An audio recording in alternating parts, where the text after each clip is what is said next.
जागो जागो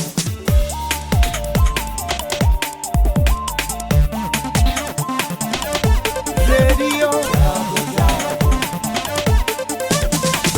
रेडियो जागो 90.4 FM। नमस्कार, यह है रेडियो जागो 90.4 FM हरदोई और मैं महेश मिश्र। भाषा राष्ट्र की सांस्कृतिक पहचान और प्राण होती है। आज विश्व हिंदी दिवस है। रेडियो जागो 90.4 FM की ओर से हिंदी साधकों, हिंदी प्रेमियों को विश्व हिंदी दिवस की शुभकामनाएं।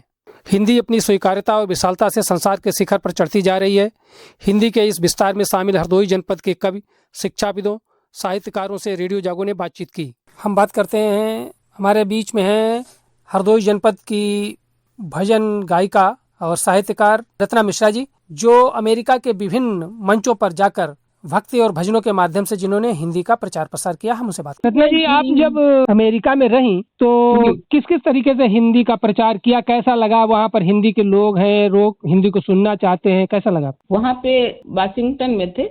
यहाँ से आदरणीय सतीश चंद्र मिश्र जी हैं, जो यहाँ के हिंदुस्तान के ही जन्मभूमि पे उन्होंने अपना जन्म लिया, और उन्होंने हमारा यूट्यूब चैनल, तो उस पे हमारा जो प्रोग्राम कराया था, तो वो अमेरिका में जी, तो वो हिंदी भाषा का ही एक चैनल है और उसमें प्रोग्राम कराते रहते हैं। तो उसमें कई बार हमें जाने का अवसर मिला और हिंदी को बहुत ही बढ़ावा तो उस चैनल के माध्यम से दिया जाता है। तो उसी में हमारा जो प्रोग्राम हुआ था, तो भजन संग्रह और बाकी जो भी है, जैसे कि हिंदुस्तान से हम यहाँ आए तो हमें यहाँ कैसा लग रहा, हिंदुस्तान की जो मिट्टी है उसमें कैसा है।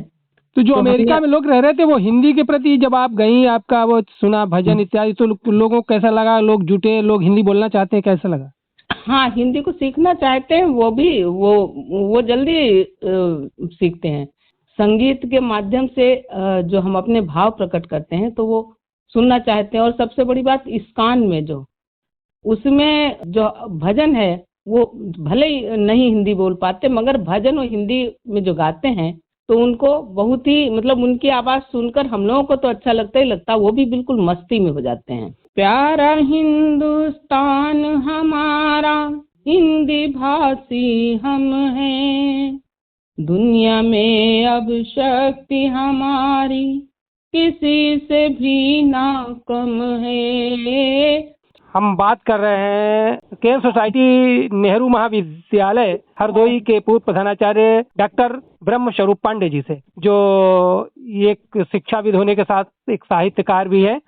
और वो अक्सर विदेशों में, जब विदेश में जाते हैं, तो क्या आपको लोग ऐसे मिलते हैं जो हिंदी जानने की जिनमें ललक हो? कैसा लगता है वहाँ बात? धन्यवाद मिश्रा जी। यस, मुझे क्योंकि विदेशों में सिंगापुर, मलेशिया, ऑस्ट्रेलिया में सिडनी, वहाँ मेरा बेटा ही मुझे जाने का कई बार अवसर मिला, तो वहाँ मैंने एक बात अनुभव की कि जो यहाँ के इंडिया के लोग हैं, वो लोग हिंदी जानते हैं और हिंदी में बात करते हैं, उन्हें एक दूसरे से मिलने तक की बड़ी प्रसन्नता होती है और वो प्रयास भी ये करते हैं अपने बच्चों के लिए। और वहाँ इस तरह की व्यवस्था भी है, जैसे कि विद्यालयों में हिंदी का व्यवस्था नहीं है, लेकिन छोटे क्लासेस से भी बच्चों के लिए अलग से हिंदी के टीचर मिल जाते हैं। और जो यहाँ के लोग हैं, वो अधिकांश कोशिश ये करते हैं कि अपने बच्चे को अलग से टीचर लगा करके हिंदी को सिखवाते हैं, जिससे उनकी हिंदी अपनी मातृभाषा से उनका जुड़ाव बना रहे और बच्चे भी अपनी जड़ों से न कटें। हम आज विश्व हिंदी दिवस पर सभी श्रोताओं को मेरा नमस्कार। और हम बात कर रहे हैं यश भारती से सम्मानित हरदोई जनपद के प्रख्यात साहित्यकार और कवि सर्वेश अस्थाना जी से। और वो अभी तक अपनी इतनी छोटी उम्र में 2 दर्जन के लगभग देशों में जा चुके हैं हिंदी के प्रचार प्रसार के लिए। हम आज विश्व हिंदी दिवस पे उनसे बात करते हैं कि सर्वेश जी, क्या हिंदी विश्व मंच पे कैसे स्थापित हो सकती है? क्या उसको अपने देश से क्या अपेक्षाएं हैं पूरे विश्व पर स्थापित होने के लिए? आप बताएंगे हमारे श्रोताओं को। जी, पहली बात तो मैं हरदोई के सभी श्रोताओं को प्रणाम करता हूँ। मेरा जन्म हरदोई में हुआ है और हरदोई मेरी मातृभूमि है, जन्मभूमि है, तो हरदोई से मुझे विशेष प्रेम है। और रही बात जो आपने सवाल किया है, तो मैं आपको बता दूं कि हिंदी विश्व मंच पर स्थापित हो चुकी है। जो चीज नेट पर पहुंच जाती है वो विश्व भर में प्रसारित हो जाती है। आज जो है, आप देखिए, नेट का जितना भी प्लेटफॉर्म उन सब पे हिंदी जो है इस्तेमाल हो रही है। वो चाहे फेसबुक हो, चाहे एक्स हो, चाहे इंस्टाग्राम हो या कोई भी हो, व्हाट्सएप हो, जो भी हैं सब जगह हिंदी है। तो हिंदी विश्व मंच पर अच्छी तरह से स्थापित है और अंग्रेजी के बाद दूसरे नंबर की भाषा है जो सबसे ज्यादा इस्तेमाल की जा रही है विश्व में। वहाँ के स्थानीय लोगों में क्या ऐसी कोई ललक लगी कि वो हिंदी को जाने समझे, या वहाँ प्रवासी भारतीय मिले वही? जी, प्रवासी भारतीयों के आमंत्रण पर तो मैं जाता हूँ, लेकिन वहाँ के स्थानीय लोगों में हिंदी के प्रति बहुत प्रेम है। लगभग अमेरिका के 10 विश्वविद्यालयों में हिंदी एक सब्जेक्ट के रूप में पढ़ाया जाता है और मैं वाशिंगटन के विश्वविद्यालय में मैं गया था तो वहाँ पर मुझे ये दिखाई पड़ा, अमेरिकन लड़के लड़कियाँ थे, वो भी हिंदी में क्लास अटेंड कर रहे थे और हिंदी सीख रहे थे। तो ये हमारे लिए बहुत अच्छी बात है कि हमारे देश की जो भाषा है वो पूरे विश्व में जा रही है और पूरे विश्व में स्वीकार्य हो रही है। मैं इतना जरूर कह रहा हूँ कि हिंदी जो है वो अगले 10 वर्षों में अंग्रेजी के बराबर खड़ी दिखाई पड़ेगी पूरे विश्व में। मैं जो बात कहने जा रहा था वो हरदोई के श्रोता ध्यान से सुन लें। जिन देशों ने अपनी विज्ञान की और मेडिकल की भाषा अपने देश की रखी है वो विकसित देश हैं। चाहे अमेरिका देख लीजिए, चाहे वो ब्रिटेन देख लीजिए, चाहे फ्रांस देख लीजिए, चाहे जापान देख लीजिए, चाहे रूस देख लीजिए, ये पांचों देश विज्ञान और मेडिकल की पढ़ाई अपनी भाषा में कराते हैं और विकसित देश हैं। कवि बृहदव्रत वाजपेयी जी, हिंदी कहाँ तक उसका विस्तार आप देखते हैं? मैं रेडियो जागो के श्रोताओं को अपना नमस्कार और प्रणाम करता हूँ। संस्कृत की कोख से हिंदी का जन्म है और संस्कृत सबसे वैज्ञानिक भाषा है, तो हिंदी भी उस शुद्धता का संस्कार रखती है। विश्व को आगे चलकर अगर विशुद्ध व्याकरण युक्त भाषा चाहिए होगी तो सारी दुनिया को हिंदी की शरण में आना पड़ेगा। आज दुनिया के अनेकानेक विश्वविद्यालयों में हिंदी पढ़ाई जा रही है। देश में भी अगर बहुत जिम्मेदारी से काम हो तो हिंदी रोजगार की और रोजी रोटी की भाषा बन सकती है। पंडित शैल बिहारी वाजपेयी वाण मेरे पूज्य पिताजी थे, उनका एक छंद मुझे याद आ रहा है।